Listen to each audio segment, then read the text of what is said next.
Okay, first off, what's a merger? Somebody walk me through what this means. I'm with CSI in DC. Does 360 have a DC team? Am I starting to work with new people? What is that going to look like for me internally? Probably the most exciting thing about this entire merger in my mind. One name, one vision, one talk, one vision, one vibe. That's what we want to get to. So if you could go back to day zero, what piece of advice would you give to yourself? I've never known more about my company than the day I sold it.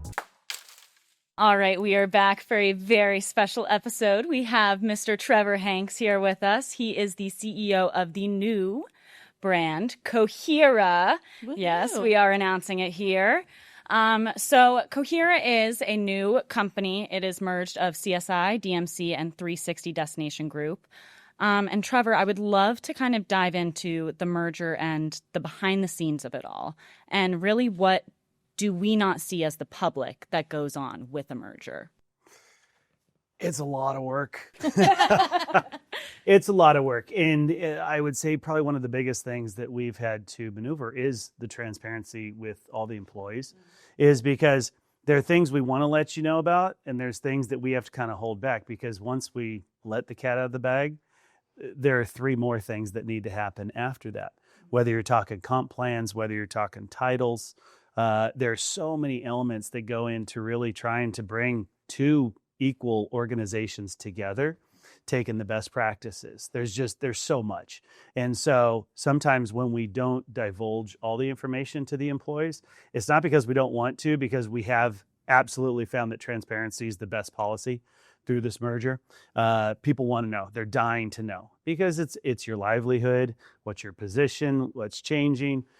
We made a very conscious effort in this merge with HIG, who is our private equity partner, that we didn't want to let anybody go. We wanted this to really be the building blocks for something even bigger than what the 2 of us coming together are. I know the cliche 1 + 1 = 3.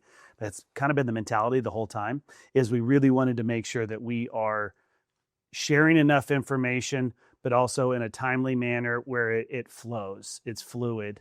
And that's probably the biggest thing that goes on behind the scenes, is we're not trying to keep information. We just want to make sure when it goes out, we can follow up with the necessary steps, processes, SOPs, whatever it might be, to keep things moving forward. So I want to take us back, though. I want to take us back like years and years back and talk a little bit about sort of how we got to where we are today.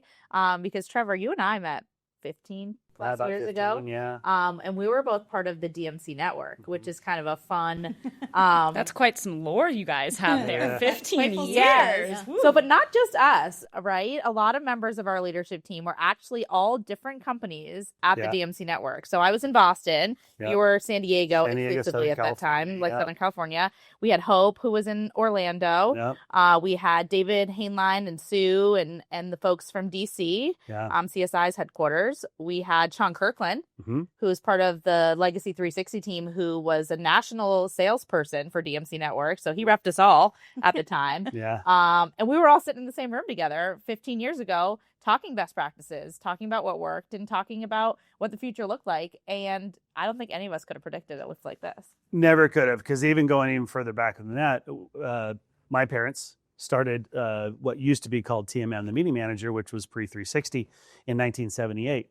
And then Jill Hainline started, who was very good friends with my mom, my parents. They're all early days DMC Network. So that was late 80s, early 90s. Yep. And so to look back now, even sometimes my mom and dad are actually on vacation in Europe right now, blowing me up.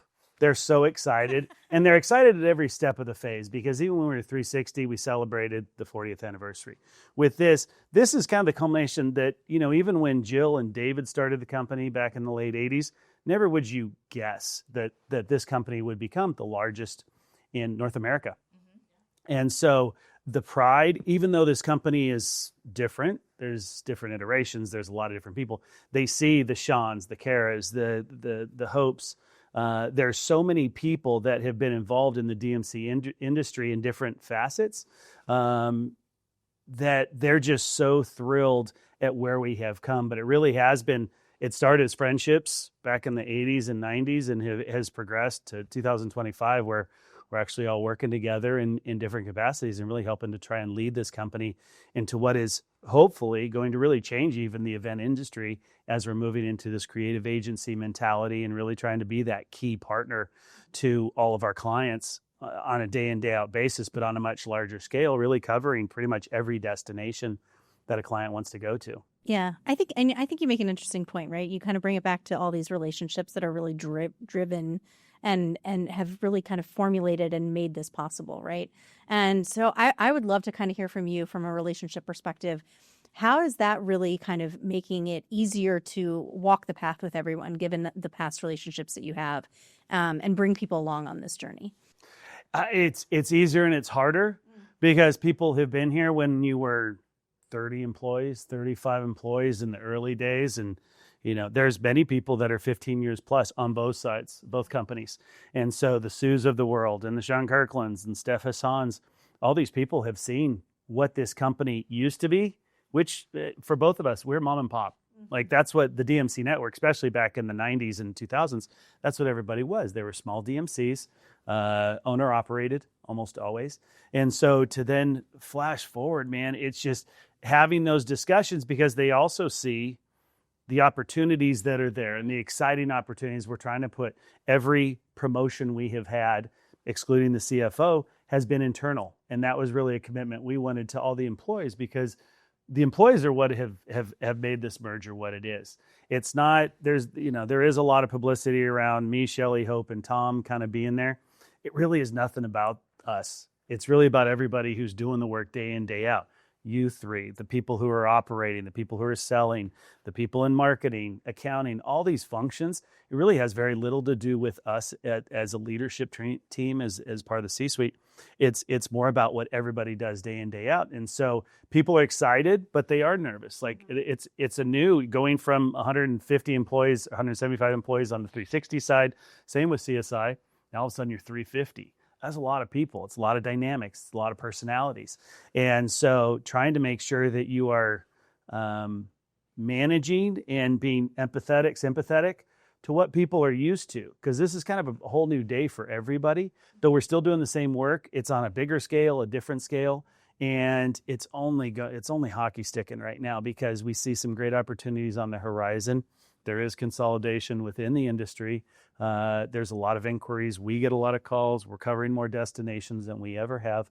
And we really want to be that one source for all the customers. So you have to kind of, on both sides, newer employees that maybe you're concerned, is my job still here? What's my title? And people who've been with the company 15, 20 years, they really want to sit there and be like, all right, how do I fit into this equation? And because both are equally as important. Yeah, it's definitely a balancing act.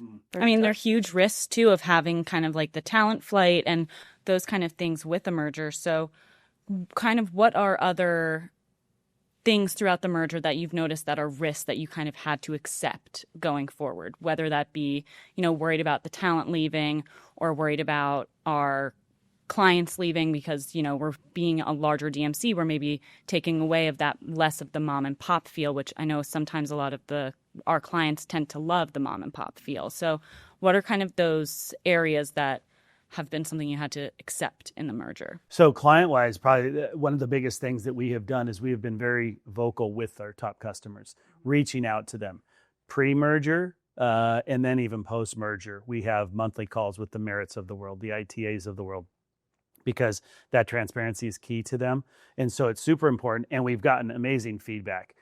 There's a financial stability with being with a company that is the size that there's some benefits to that. And some clients, we can sign an MSA and we can service them for their 20 programs in any destination. So that's a huge positive for a lot of these customers, especially in this day of procurement, legal, everything that's going on.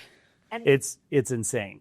yeah, and I think too, just to be able to transfer an MSA that was a legacy with one team to another team, even throughout the last few months, has been super valuable for our clients because they're saying, "Oh, great, we already had something in place with one half of your company. Can we apply it to this destination that we weren't planning to? But now it's made our paperwork so much easier."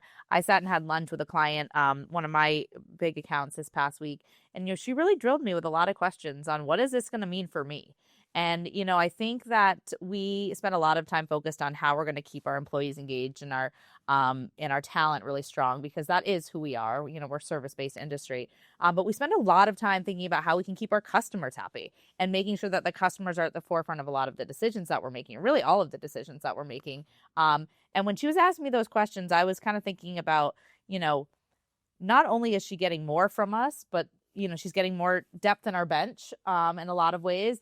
But, as we really we talked about data, we talked about, technology, we talked about truly what a DMC looks like now that's different than then, and what when we first even started our partnership with this particular company 8-9 years ago, when we were doing 2 or 3 events a year with them, and now we're doing 38 events a year with them, right? And what does that look like? And I guess from your perspective, what are you hearing from clients, and what are you saying back to them to give them the confidence that bigger is better in some cases, especially in ours?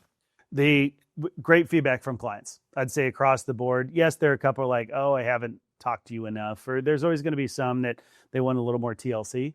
95+% love the idea of what we're doing and how we're doing it, as long as we keep that personalization. When historically mom and pops are a little more boutique, and so we're trying to make sure that we keep that boutique attitude. I keep calling vision and vibe is what I keep saying this company needs to have.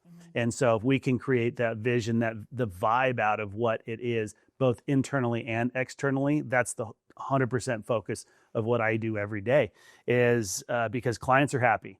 And when to kind of on the other side of the coin, because you asked the question about even internal employees, what do we have to do to kind of keep them motivated and happy? And again, it's just making sure they understand we're here. This is not 6 months. This is not 12 months. This is long term. We need you.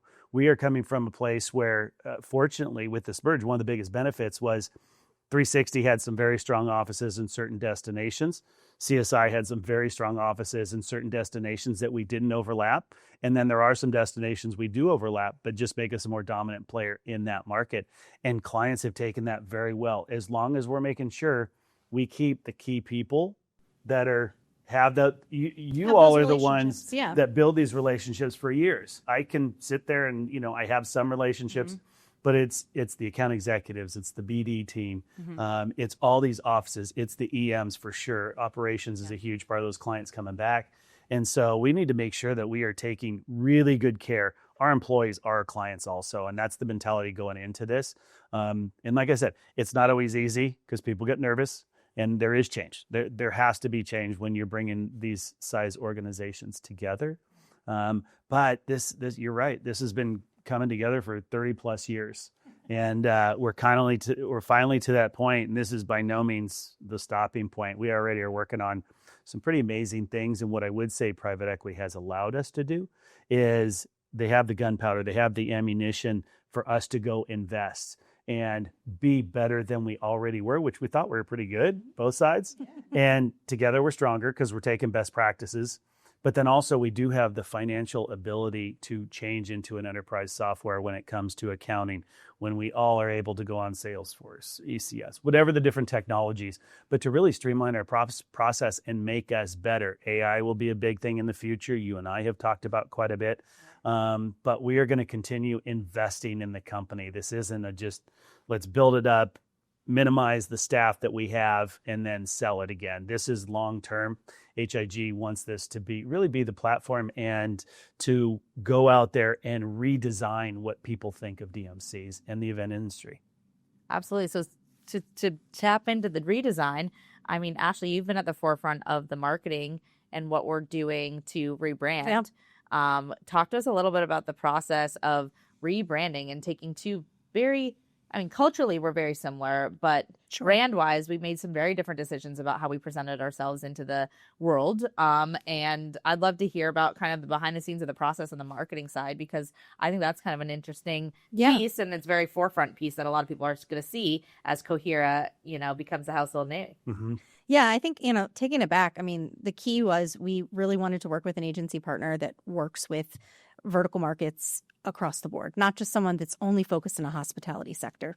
I think it's a limitation if you hire someone that only does hospitality work. So we did a really good job vetting a great agency partner to come in for the rebrand that works with industries across all the spectrum. And I think that gave us really great insight. And then the other key thing is they really invested in qualitative and quantitative analysis to really understand who our clients are, what they want in the future, how they want us to build it. And getting those perspectives really allowed us to identify this kind of white space that we wanted to move into, which is developing into a creative agency that can really benefit our clients as being a true partner end to end, whether it is in the logistics, whether it is in the destination management side of things, but further diversifying, the things that we can provide them from, offering experiential marketing as an opportunity and, really delving into our creative design. And I think it was really, really exciting to hear back from them kind of what we knew all along, which is our clients really value our creativity. They value our ability to, prioritize them and understand their needs and all the things that we say that are these kind of key talking points.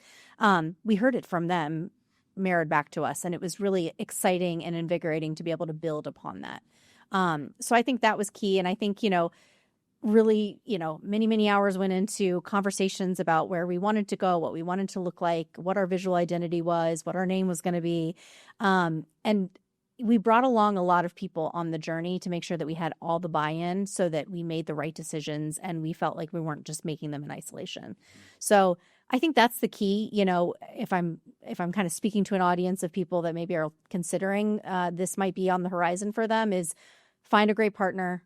Don't limit yourself. Really find someone that understands a market in totality, and bring people along the journey with you. Bring your employees along the journey with you. Bring your stakeholders along the journey, and invest the time to hear those voices. So wow, and it's a beast, and she's not giving herself enough credit. The whole marketing team just crushed it. It's because there's good days and bad days through this process. You might surprise you. There's a lot of opinions of people. You don't say. And so to go through there, myself included, and then you get to a point where you're like, all right, well, these 4 or 5 names are really the ones that I like the most.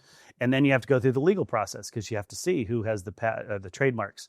And when you get into all the legality, even of the website name and all the different things that actually come with that. And so I don't think they gave themselves enough credit because it's a huge overhaul. CSI had a name that's been around for a long time. 360 was about 13 years, and 360 was easy for us. It just kind of fell into place. So this one is really roots, starting from zero and building. And you've done such an amazing job. You, Wendy, Jelly, everybody, of what you have come up with, colors-wise, taglines, there's so many things. And there were definitely some nervousness. Are we going to get there? Are we going to get there by IMAX? And you guys just crushed it. Yeah, and it takes a team. I think that's the other key thing. It's not a one, pass it off to one person and they'll handle it, and you kind of shut your eyes and hope for the best. It really takes a team behind the scenes to make it all happen, and the trust and partnership that says, okay, we're all in this together. We're all going to try to make this exactly what it needs to be. And how do we build that? Well, we all need to have confidence in all the things that we're doing. So yeah, for sure. I will say it's crazy to hear that you guys have been planning this for about 30 years. The lore goes back for a while. I'm about to turn 25, so I think that is also just insane.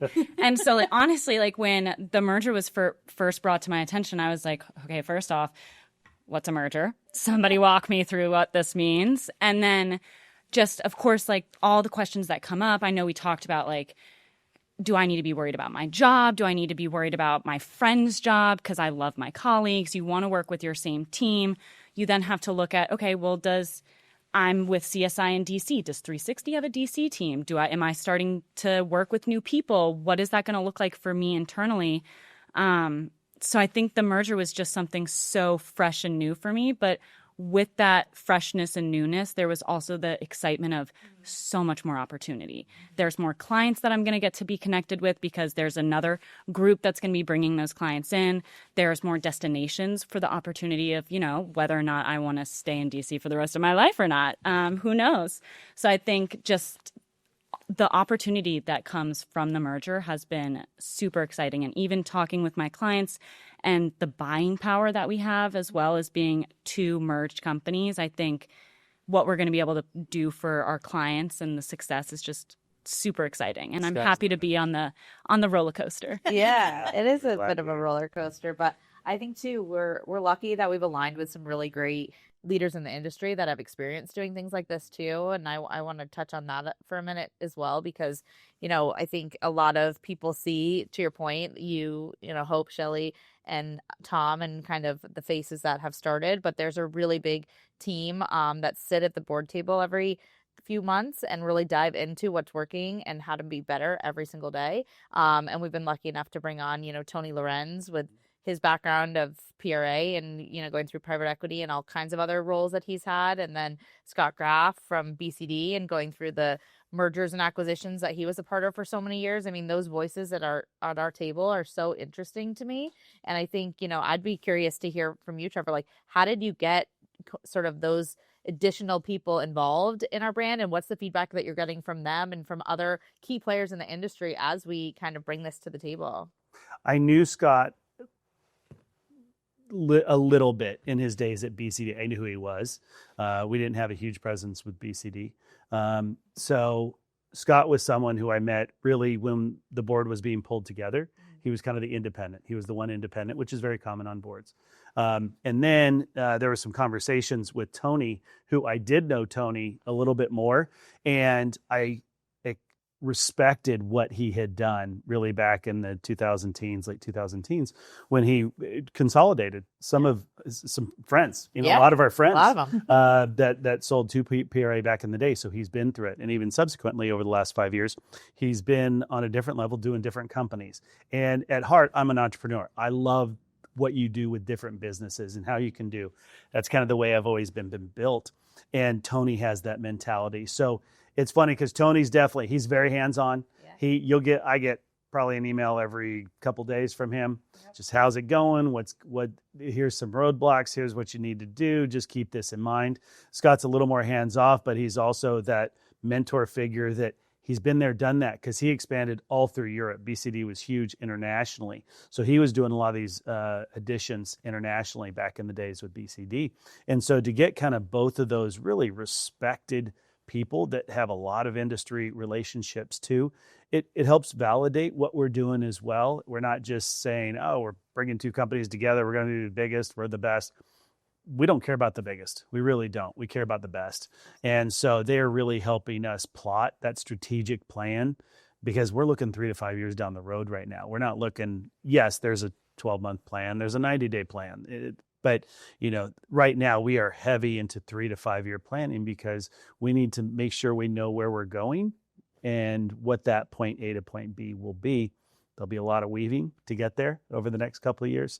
But they have been just a trove of personality and education for us. I'm learning every single day. I've learned more probably in the last year than I have in the previous. Take out COVID, which I never want to go through that again, and some of the hard decisions that we had to make then.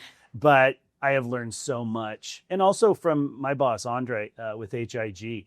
I enjoy being kind of an employee for times, because there's so many resources, data analytics, people we can go to. If I have a question, some department within HIG will get back to me very quickly with what I need. So it's been an amazing education as I look at, further M&A, as we look at other industries. That's part of my job as the CEO, is to go out there and see where are we going to be in 3 to 5 years. And I love that. It's exciting. It's different. Well, I have a question, because we talked about 30 years ago. Mm-hmm. And I'd love to hear your perspective if you had to go 30 years in the future, right? I mean, we're all going to be what? Well, Sam will be thinking, we're all going to be gray in the retirement home. But what is your, if you could visualize 30 years in the future, what our industry is going to look like, or, more specifically, what Cohere is going to look like? What do you close your eyes and see? That's a little farther out than I've anticipated at this point. Got to make it tough for you. One of the things that I would say that technology is going to continue, but the true nuts and bolts of this business is in-person relationships. Because you come to any of these conferences are never going to be 100% virtual. We kind of did that in 2020, and it sucked. Nobody enjoyed it, not a single person. And so will we ever get to a fully virtual? No, you have to have that interaction. And so there will still be meetings. What that looks like is a really good question. And if I knew the answers to that and could also predict the stock market, I'd be a really happy man.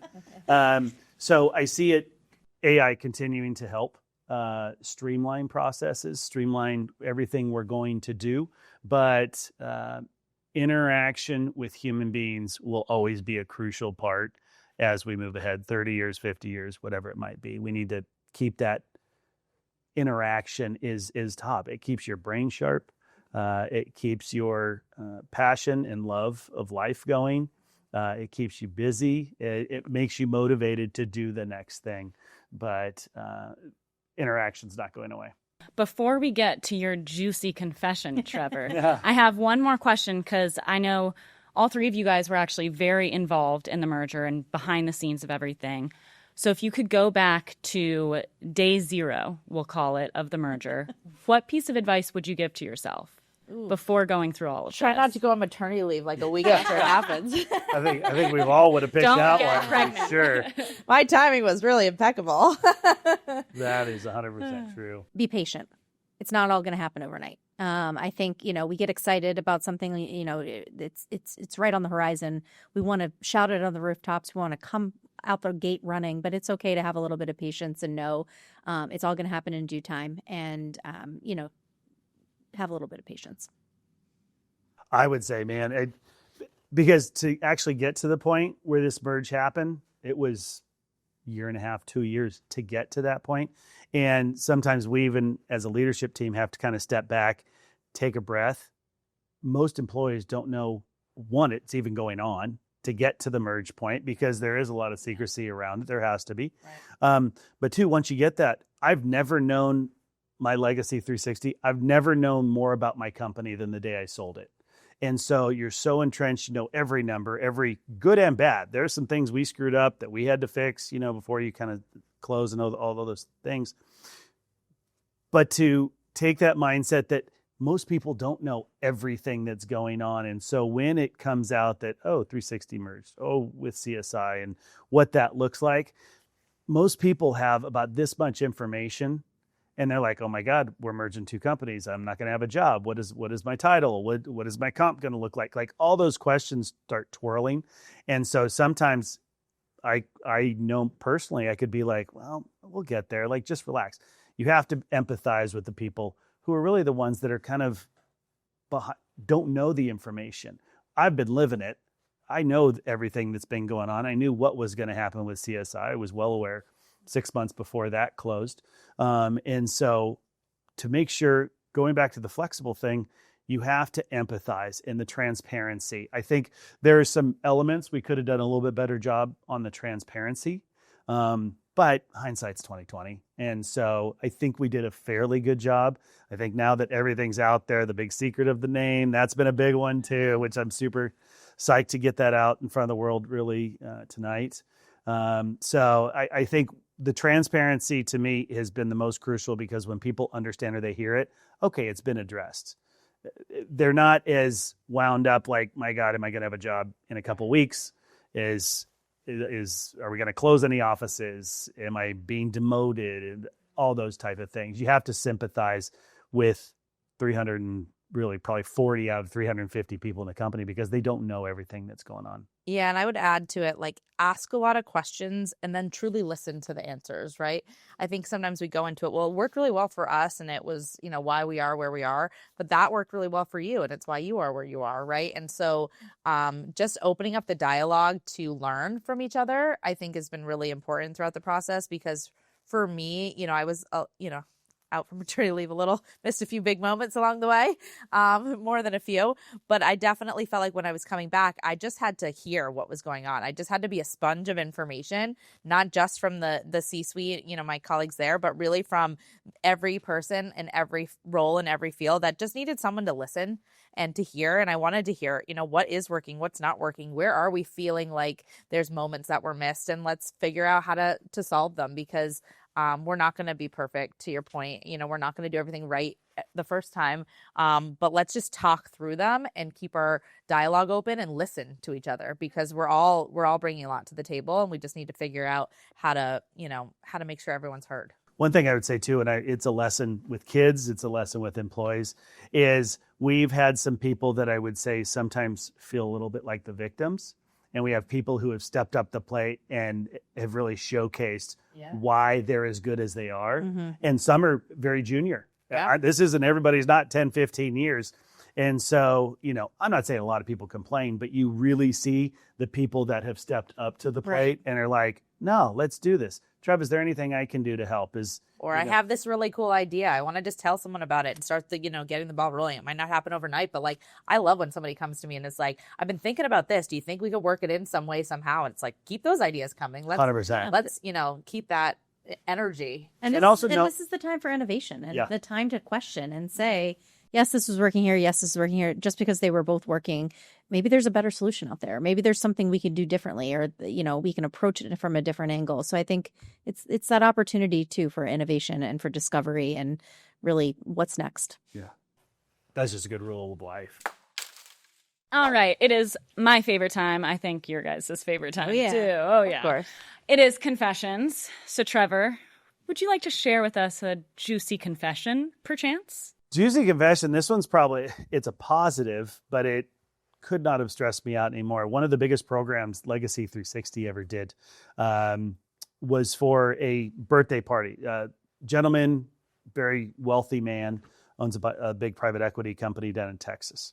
And he did his 60th birthday here in Vegas. He wanted to blow it out. He said he didn't want to leave all the money to his kids. And so for his 60th birthday, he flew in 700 of his closest friends. Wow. And it started over at Bellagio. So flew in the night of the event.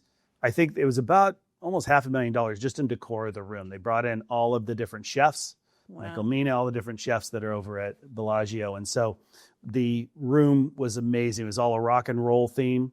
And the opening act was Robin Williams. So obviously this goes back a little bit. Robin Williams was the opening act. And You're it was dating after yourself a little. I know, but it's one of the best stories. Okay. R.I.P., but that's really awesome. It was the largest booking we had ever done. And so Robin Williams opened it up, and it was after his whole golf thing. A whack a ball that goes in a gopher hole. He was super hot back then. I was always a huge Robin Williams fan to begin with. From there, everybody got private limo chauffeured over to what was then Hard Rock. Mm-hmm. And the opening act was John Cougar Mellencamp, who I love. John Cougar is one of those where you go to the concert and 7 out of the 8 songs. You're like, I didn't know he sang that. It was just like, it's such a good vibe. And then when he was done, then the Rolling Stones came on. Wow. And Rolling Stones don't really do corporate for obvious reasons. They're one of the most well-known bands in the world. But the part that was so nerve-wracking is they had done a concert in Los Angeles, and they were flying over here to do it. And in their contract, in their clause, if they just aren't feeling well, if they don't want to get on stage, they can just walk off. Like, there is no guarantees What a rider. that you're paying. And the way that it was set up is half of their fee went to the charity of their choice and half went to the band. So, but it was many, many millions of dollars for these type of acts. And I remember standing there because I was in charge of kind of, I'd say, bodyguarding John Cougar Mellencamp and then Robin Williams. And Robin Williams just kept standing up there going, yeah. He loved everything about the Stones being on stage. But there was a point about 45 minutes before the show started that there was a good chance that they weren't going to make it in time and that it was going to drag out, and maybe they could make it, maybe they couldn't. There was some issue with air traffic control. They got to the venue 10, 15 minutes. Mick and everybody, they got there 10, 15 minutes before going on stage. And so I have plenty of gray hair now, but that's part, all of us, you're just petrified because that is, and everybody kind of knew at that point. It was very secret up to that point, but it got out because there was even, TMZ, everybody wanted to get in because they had all heard about it. Michael Jackson was going to come and all these, it really turned into a huge event here in Las Vegas. And so I definitely lost years off my life that one evening. Everything went off perfectly without a hitch. happy. He came back. He did it, I don't know, 5 or 7 years later. He did another one that was super cool. Nothing to that level or caliber. And I don't think you can top it. Yeah, After it'd be the Rolling tough. Stones. Yeah. It'd be tough. Top it.